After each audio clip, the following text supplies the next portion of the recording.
अस्सलाम वालेकुम बच्चों।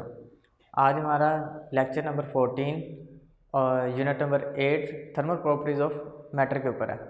लास्ट टाइम बच्चों हमने टॉपिक में जो डिस्कस किए थे वो लेटेंट हीट ऑफ फ्यूजन पे और लेटेंट हीट ऑफ वेपराइजेशन पे थे। आज जिस टॉपिक पे हम कंसर्न करेंगे या जिसके ऊपर डिस्कशन करेंगे वो सारा का सारा इवेपोरेशन से रिलेटेड होगा।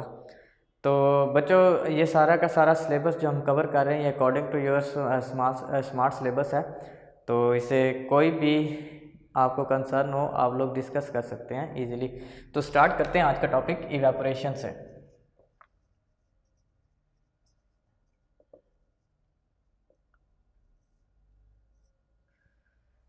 बच्चों जो इवेपोरेशन है ये एक फिनोमेना है, ऐसा फिनोमेना जो अगर आप इसके सिर्फ ई को हटा दें तो थोड़ा सा गौर करें कि ये क्या बनता है।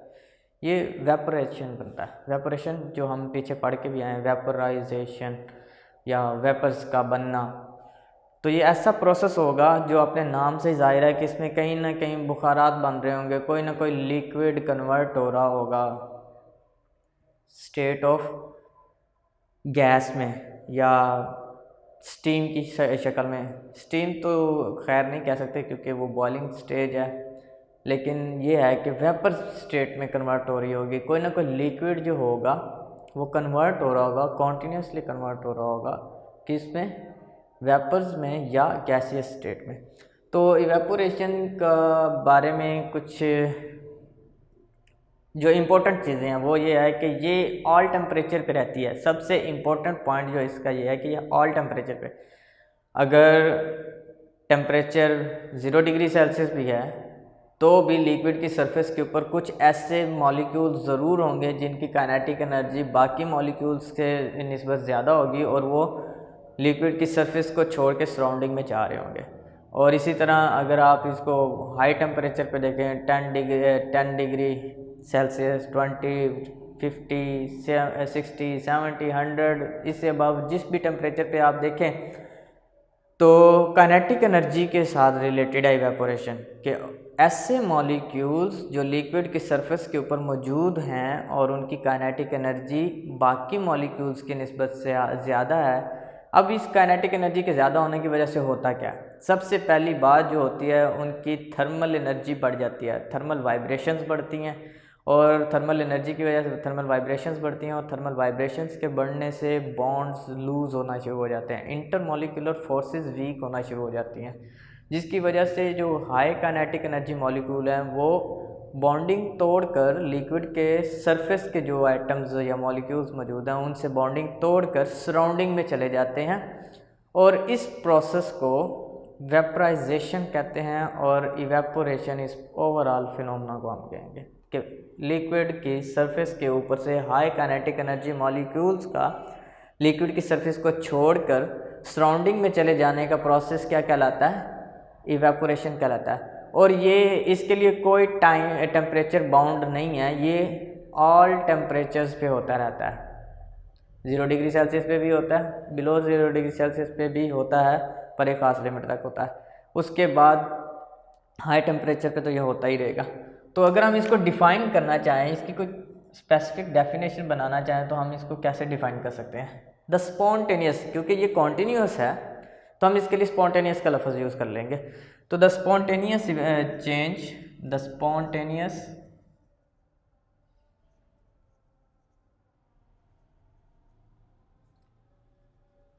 चेंज ऑफ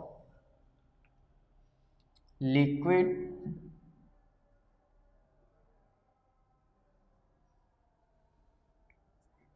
into गैस या vapours at any temperature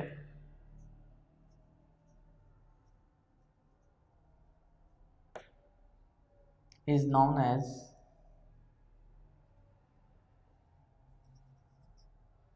evaporation।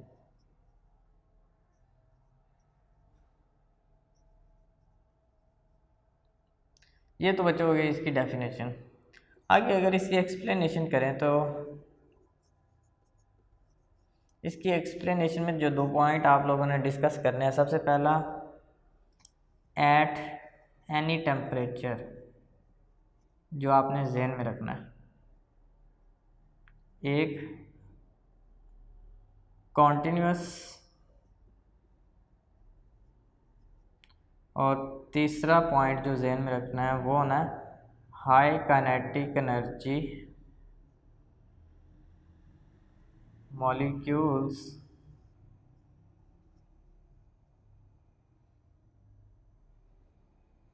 क्या हो जाएंगे, इवेपोरेट हो जाएंगे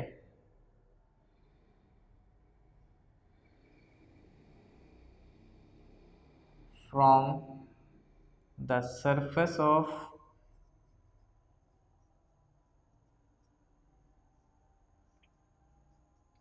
लिक्विड। चलो बच्चों, इन 3 पॉइंट्स को हम कंसर्न करेंगे और एक एग्जांपल लेंगे।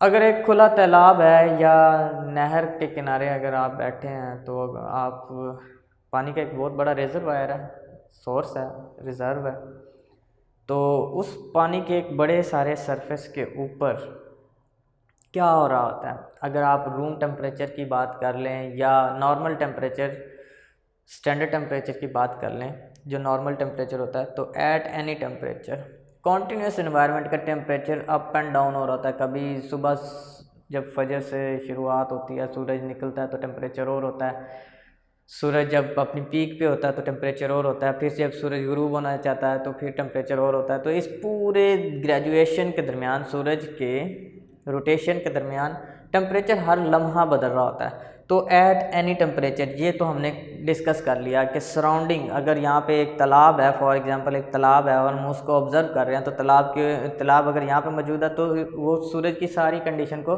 ऑब्ज़र्व कर रहा है और सराउंडिंग के ईच टेम्परेचर को ऑब्ज़र्व कर रहा है। ईच टेम्परेचर मतलब हर लम्हाती इंस्टेंट टेम्परेचर को वो मेजर कर रहा है, ऑब्ज़र्व कर रहा है, और उसका इफ़ेक्ट भी उस तालाब पे हो रहा है। तो एट एनी टेम्परेचर क्या होगा, कॉन्टिन्यूस मुकम्मल जारी रहेगा।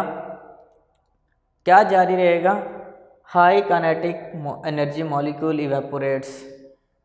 उस तालाब के अंदर जो पानी मौजूद है और उस पानी की सरफेस के ऊपर जो मॉलिक्यूल्स मौजूद हैं, उनमें से जिनकी काइनेटिक एनर्जी ज़्यादा हो जाएगी। अब उनकी काइनेटिक एनर्जी कैसे ज़्यादा हो सकती है, वो सराउंडिंग से टेम्परेचर या हीट एब्जॉर्ब कर सकते हैं या एनर्जी एब्जॉर्ब कर सकते हैं। उस एनर्जी एब्जॉर्प्शन से उनकी काइनेटिक एनर्जी इंक्रीज़ हो जाएगी। उसकी काइनेटिक एनर्जी इंक्रीज जिस मॉलिक्यूल की या जिन मॉलिक्यूल्स की काइनेटिक एनर्जी ज़्यादा हो जाएगी, वो लिक्विड की सरफेस को छोड़ देंगे। कैसे छोड़ देंगे, वो मैंने अभी इस टॉपिक को स्टार्ट करने से पहले थोड़ी सी डिस्क्रिप्शन दी थी कि जैसे ही मॉलिक्यूल जो है वो सराउंडिंग से एनर्जी एब्जॉर्ब करता है या हीट एब्जॉर्ब करता है तो उसका काइनेटिक एनर्जी बढ़ती है। काइनेटिक एनर्जी से उसकी थर्मल एनर्जी बढ़ती है, थर्मल एनर्जी से उसकी थर्मल वाइब्रेशंस बढ़ती हैं। जब उसकी थर्मल वाइब्रेशंस बढ़ती हैं तो उसकी इंटरमॉलिक्यूलर फोर्सेस वीक होना शुरू हो जाती है, जिसकी वजह से बॉन्डिंग लूज़ होना शुरू होती है। और एक टाइम आता है कि जब काइनेटिक एनर्जी बहुत ज़्यादा हो जाती है तो बॉन्ड टूट जाता है, तो वो मॉलिक्यूल वहाँ से आज़ाद हो जाता है और उसकी सरफेस को छोड़ के सराउंडिंग्स में चला जाता है। तो कॉन्टीन्यूसली एनी टेम्परेचर पर लिक्विड के सरफेस से लिक्विड मॉलिक्यूल्स का छोड़कर सराउंडिंग में चले जाना, ये फिनोमेना इवेपोरेशन कहलाता है। और हमने इसमें एक एग्जांपल भी डिस्कस कर ली। और उसके बाद कुछ फैक्टर्स हैं जो बड़े इफ़ेक्ट करते हैं इवेपोरेशन को। Factors affecting evaporation. फैक्टर्स को अगर हम डिस्कस करें तो 4 मेजर फैक्टर्स हैं। पहला फैक्टर देखते हैं, टेम्परेचर। पहला फैक्टर तो टेम्परेचर ही है ना बच्चों। अगर हम ये कह रहे हैं कि इवेपोरेशन हर टेम्परेचर पे होती है, 0 डिग्री सेल्सियस पे भी हो रही है, अगर 0 डिग्री सेल्सियस पे इवेपोरेशन हो रही है तो जैसे ही 1 डिग्री टेम्परेचर बढ़ जाएगा तो क्या मॉलिक्यूल्स के अंदर काइनेटिक एनर्जी नहीं बढ़ेगी, वो सराउंडिंग हीट एब्जॉर्ब नहीं करेंगे। उनका टेम्परेचर बढ़ कैसे गया, उनका टेम्परेचर बढ़ेगा ही तब जब वो सराउंडिंग से अमाउंट ऑफ हीट एब्जॉर्ब करेंगे। जैसे वो अमाउंट ऑफ हीट एब्जॉर्ब करेंगे उनकी इंटरनल एनर्जी बढ़ेगी। मतलब इधर से 1 डिग्री बढ़ता है टेम्परेचर का तो उनकी इंटरनल एनर्जी भी बढ़ जाती है, और इंटरनल एनर्जी में जैसे काइनेटिक एनर्जी बढ़ती है तो वो ऑटोमेटिकली लूज बाउंड अगेन वही चीज़ इवेपोरेट कर जाएंगे। इस तरह 2 डिग्री पे मज़ीद ज़्यादा मॉलिक्यूल्स निकलेंगे, 3 डिग्री पे वो मॉलिक्यूल जो पहले ज़्यादा नीचे थे या वहाँ तक इतनी अमाउंट ऑफ हीट एब्जॉर्ब नहीं हुई थी, तो जो ज़्यादा स्ट्रॉन्गली बाउंड थे वो भी आहिस्ता आहिस्ता टूटना शुरू होंगे। इसी तरह 5, 6, 7, 8, 9, 10 फिर 100 डिग्री सेल्सियस जैसे जैसे टेम्परेचर बढ़ाते चले जाएंगे, amount of heat internal heat में ऐड होती चली जाएगी, तो क्या होगा, टेम्परेचर के बढ़ने से इवेपोरेशन बढ़ेगी। तो हम कह सकते हैं कि temperature is directly related to evaporation, evaporation के डायरेक्टली रिलेटेड है। मतलब टेम्परेचर बढ़ेगा तो इवेपोरेशन बढ़ेगी, ज़्यादा नंबर ऑफ मॉलिक्यूल्स निकलेंगे, इवेपोरेट करेंगे, ज़्यादा अमाउंट ऑफ लिक्विड गैस में कन्वर्ट होगी। इसी तरह सेकंड टॉपिक जो फैक्टर है वो अगर डिस्कस करें तो वो सरफेस एरिया है। बच्चों एक गिलास में पानी है आपके, और एक जग में और एक तालाब में पानी है, किसका सरफेस एरिया ज़्यादा है, एक गिलास का, जग का या एक तालाब का?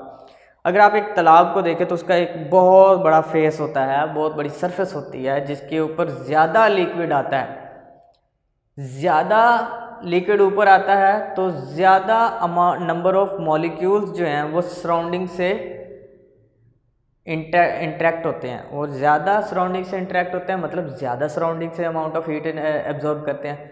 जितने ज़्यादा नंबर ऑफ मॉलिक्यूल्स सराउंडिंग से हीट एब्जॉर्ब करेंगे उतने ज़्यादा मॉलिक्यूल्स सरफेस ऑफ लिक्विड को छोड़ के चले जाएंगे। क्यों? क्योंकि उनकी काइनेटिक एनर्जी बढ़ जाएगी। इसी से लिए हम कह सकते हैं कि ग्लास की सरफेस के ऊपर नंबर ऑफ मॉलिक्यूल्स कम होंगे क्योंकि उसकी सरफेस एरिया कम है। इसी तरह एक तालाब की सरफेस के ऊपर ज़्यादा मॉलिक्यूल्स होंगे, ज़्यादा सराउंडिंग के साथ इंटरेक्शन होगी तो ज़्यादा इवेपोरेशन होगी क्योंकि सरफेस एरिया ज़्यादा है, क्योंकि वाटर को ज़्यादा स्पेस मिल जाती है और ज़्यादा मॉलिक्यूल्स ऊपर आते हैं। तो इसका मतलब ये कि अगर सरफेस एरिया ज़्यादा होगा इवेपोरेशन ज़्यादा होगी, मतलब ज़्यादा मॉलिक्यूल्स सराउंडिंग से इंटरेक्ट करेंगे और ज़्यादा काइनेटिक एनर्जी बढ़ेगी और ज़्यादा नंबर ऑफ मॉलिक्यूल्स गैस में कन्वर्ट होंगे। तो इसका भी हम ये कह सकते हैं कि सरफेस एरिया भी डायरेक्टली रिलेटेड है इवेपोरेशन के। थर्ड फैक्टर को अगर हम डिस्कस करें, विंड। बच्चों विंड हवा है। अब हवा जो है इसके अंदर भी नंबर ऑफ हज़ारों किस्म के गैसेस इसमें हैं, पार्टिकल्स इसके अंदर मौजूद हैं। जैसी हवा चलती है तो वो वाटर की सरफेस के साथ इंटरेक्ट करती है, उसके साथ फ्रिक्शन शो करती है। तो हवा के मॉलिक्यूल्स वाटर के या लिक्विड की सरफेस के ऊपर मौजूद जो मॉलिक्यूल्स हैं उनके साथ फ्रिक्शन करती है, उन पर फोर्स अप्लाई करती है। तो क्या होगा, जब हवा के पार्टिकल्स, अगर हवा ज़्यादा तेज़ चलेगी तो लिक्विड की सरफेस के ऊपर जितने ज़्यादा मॉलिक्यूल मौजूद होंगे उतने ज़्यादा मॉलिक्यूल के साथ वो इंटरेक्ट करेगी। इसका कहने का मतलब यह है कि जितनी ज़्यादा हवा होगी उतने ज़्यादा मॉलिक्यूल्स के साथ वो इंटरेक्ट करेगी लिक्विड की सरफेस के ऊपर, और उतने ही मॉलिक्यूल फ्रिक्शन की वजह से काइनेटिक एनर्जी गेन करेंगे और लिक्विड की सरफेस को छोड़कर सराउंडिंग में इवेपोरेट कर जाएंगे। इसका मतलब ये हुआ, और जितनी स्लो हवा चल रही होगी उतने ही कम पार्टिकल टकराएंगे या इंटरेक्ट करेंगे वाटर के मॉलिक्यूल्स के साथ, और उतनी कम अमाउंट ऑफ एनर्जी एब्जॉर्ब होगी और उतने कम मॉलिक्यूल्स सरफेस को छोड़कर जाएंगे। तो हम कह सकते हैं कि विंड भी डायरेक्टली रिलेटेड है इवेपोरेशन के। मतलब हवा तेज़ चलती है तो ज़्यादा नंबर ऑफ मॉलिक्यूल्स बाहर निकलते हैं, इवेपोरेशन करते हैं और ज़्यादा लिक्विड गैस में कन्वर्ट होता है। अगर हवा कम चलती है तो इवेपोरेशन कम होती है। तो इसके साथ ही चौथा फैक्टर, और ये बड़ा ही इम्पोर्टेंट फैक्टर है, नेचर ऑफ लिक्विड। बच्चों इसके लिए पहले तो आपको ये पता होना चाहिए कि लिक्विड कितने किस्म के होते हैं। कुछ वोलाटाइल होते हैं, कुछ नॉन वोलाटाइल होते हैं। वोलाटाइल मतलब जिनके मॉलिक्यूल्स के दरमियान इंटरमॉलिक्यूलर फोर्सेस ज़्यादा स्ट्रॉन्ग नहीं होती, वो थोड़ी सी अमाउंट ऑफ एनर्जी ही एब्जॉर्ब करते हैं, अपनी इंटरमॉलिक्यूलर फोर्सेस को लूज़ कर देते हैं, बॉन्डिंग तोड़ देते हैं और जल्दी से ही थोड़ी सी अमाउंट ऑफ हीट के साथ ही वो बॉन्डिंग ब्रेक करके हाई काइनेटिक एनर्जी मॉलिक्यूल अलग-अलग हो जाते हैं। तो ऐसे मॉलिक्यूल्स को या ऐसे लिक्विड्स को हम वोलाटाइल लिक्विड कहते हैं, जो जिनके बॉन्ड लूज़ होते हैं, इंटरमॉलिक्यूलर फोर्सेस वीक होती हैं। इसी तरह जिनके अंदर इंटरमॉलिक्यूलर फोर्सेस ज़्यादा होती हैं, बॉन्ड स्ट्रॉन्ग होता है और उनको तोड़ने के लिए ज़्यादा अमाउंट ऑफ हीट रिक्वायर्ड होती है ताकि वो ज़्यादा अमाउंट ऑफ हीट एब्जॉर्ब करें और फिर जाके कई मॉलिक्यूल टूटेगा और वो एनवायरनमेंट में इवेपोरेट करेगा। ऐसे लिक्विड्स नॉन वोलाटाइल कहलाते हैं। तो बच्चों इसमें जो वोलाटाइल लिक्विड है, ये नेचर आ जाती है कि लिक्विड की नेचर कैसी है, वो वोलाटाइल नेचर क्या, नॉन वोलाटाइल नेचर क्या। मिसाल हम दे देते हैं एक स्पिरिट की, या इथाइल मेथालेटेड स्पिरिट जो है, जो ज़ख्मों को साफ़ करने के लिए यूज़ होती है। अगर आप उसको खोल के रख दें, या इसी तरह पेट्रोलियम्स हैं, पेट्रोल को अगर आप खोल के रख दें तो वो उसकी सरफेस से वो हवा में जाना शुरू हो जाता है, उसी वक्त ही डिज़ोल्व होना शुरू हो जाता है रूम टेम्परेचर पे ही 25-30 डिग्री सेल्सियस पे ही वो बॉयल होना शुरू हो जाता है, क्योंकि उनके मॉलिक्यूल के दरमियान इंटरमॉलिक्यूलर फोर्सेस वीक हैं और वो वोलाटाइल लिक्विड्स हैं। इसी तरह पानी को अगर आप लिक्विड को देख लें तो वो स्पिरिट की तरह या पेट्रोलियम की तरह इवेपोरेट नहीं करता, बुखारात में कन्वर्ट नहीं होता, क्योंकि उसको ज़्यादा अमाउंट ऑफ हीट रिक्वायर्ड होती है उसको बॉन्ड ब्रेकेज के लिए। उसके अंदर वो नॉन वोलाटाइल है, उसकी बॉन्डिंग ज़्यादा स्ट्रॉन्ग है। तो हम कह सकते हैं कि नेचर ऑफ लिक्विड में दो किस्म के लिक्विड, वो लिक्विड जो तो वोलाटाइल हैं, वो तो इवेपोरेशन के डायरेक्टली रिलेटेड हैं, क्योंकि वो क्या करेंगे, झट से सराउंडिंग से अमाउंट ऑफ एनर्जी लेंगे, थोड़ी सी अमाउंट ऑफ हीट लेकर ही इवेपोरेट कर जाएंगे। और जो कि नॉन वोलाटाइल हैं वो थोड़े से इन्वर्स रिलेटेड हैं, क्योंकि उनको अमाउंट ऑफ एनर्जी वो टेम्परेचर में हम डिस्कस कर लेते हैं, क्योंकि वो जो नॉन वोलाटाइल है वो टेम्परेचर में चले जाएंगे, क्योंकि वो जैसे जैसे amount of heat energy absorb करते जाएंगे वैसे वैसे वो इवेपोरेट करते चले जाएंगे। तो जो नॉन वोलाटाइल हैं वो तो हम टेम्परेचर में ही डिस्कस कर लेंगे।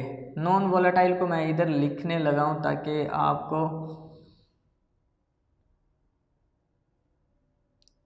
क्लियर हो जाए। और इधर जो वोलाटाइल होंगे,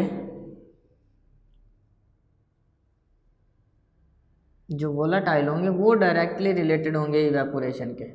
क्यों? क्योंकि जितना जो भी आप इसको इंटरमॉलिक्यूलर फोर्सेस के हिसाब से देख लें कि जो भी मॉलिक्यूल ऐसे तमाम सब्सटेंस जिनके अंदर इंटरमॉलिक्यूलर फोर्सेस वीक होंगी, वीक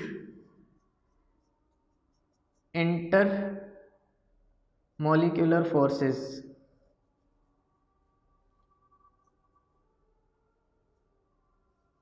वो डायरेक्टली रिलेटेड होंगे इवेपोरेशन के, जबकि दूसरे जो हैं वो टेम्परेचर में डिस्कस हो जाएंगे, जिनमें स्ट्रॉन्ग इंटरमॉलिक्यूलर फोर्सेस होंगी। इंटरमॉलिक्यूलर फोर्सेस जो होंगी वो टेम्परेचर में आ जाएंगे, टेम्परेचर में डिस्कस कर लिए जाएंगे, या आप फॉर द टाइम बीइंग आप कह सकते हैं कि वो इन्वर्सली रिलेटेड होंगे। तो नेचर ऑफ लिक्विड भी बहुत ज़्यादा इम्पैक्ट करती है या इफ़ेक्ट रखती है इवेपोरेशन के ऊपर। तो बच्चों यहाँ पे हमारा इवेपोरेशन का टॉपिक कंप्लीट हो जाता है। जो और इवेपोरेशन जो पेपर के पर्सपेक्टिव से है ये बहुत ज़्यादा इम्पोर्टेंट क्वेश्चन है और ये लॉन्ग क्वेश्चन भी है और एज वेल एज शॉर्ट। इसमें से इसके सिंपल फैक्टर्स और डेफिनेशन और इसके कुछ अंदर से पॉइंट्स जो हैं वो एमसीक्यूज़ के अंदर भी आ सकते हैं। तो ये एमसीक्यूज़ शॉर्ट क्वेश्चन और as well as long question के हिसाब से ये बहुत ज़्यादा इम्पोर्टेंट लॉन्ग क्वेश्चन भी है। तो आज के लिए बच्चों इतना ही, नेक्स्ट टाइम बाकी चैप्टर करेंगे। अल्लाह हाफिज़।